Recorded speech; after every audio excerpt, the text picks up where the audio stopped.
आजकाल एका रुपयामध्ये एक चॉकलेटही मिळत नाही आणि जर आपण 1 रुपया भिकाऱ्याला दिला तर तो हातही लावत नाही.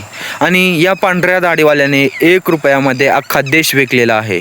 बिहारमधील भागलपूर येथे 1020 एकर जमीन बागायत आहे, जिथे की 10 लाख आंब्याची झाडं लावलेली आहेत. पण ती आंब्याची झाडं आता कापली जाणार आहेत, कारण मोदी सरकारने अडाणी ग्रुपला प्रत्येकी वर्ष 1 रुपया असे 30 वर्षांसाठी ही जमीन वापरण्याकरिता दिलेली आहे. म्हणजे 30 वर्षांची 30 रुपये, 30 रुपयांत 1020 एकर जमीन अडाणी ग्रुपला दिलेली आहे, कारण तिथे ते पॉवर प्लांट चालू करणार आहेत.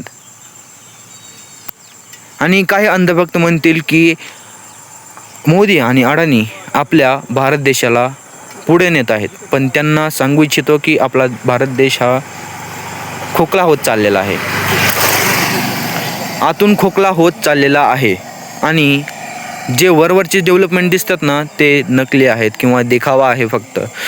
हे 4 गुजराती आपल्या भारत देशाला लुटण्याचा प्रयत्न करत आहेत. आणि जिथे आपल्या भारत देशामध्ये लोकतंत्र आहे, तिथे लोकशाही आहे, तिथे तानाशाही येणार आहे, हे लक्षात ठेवा.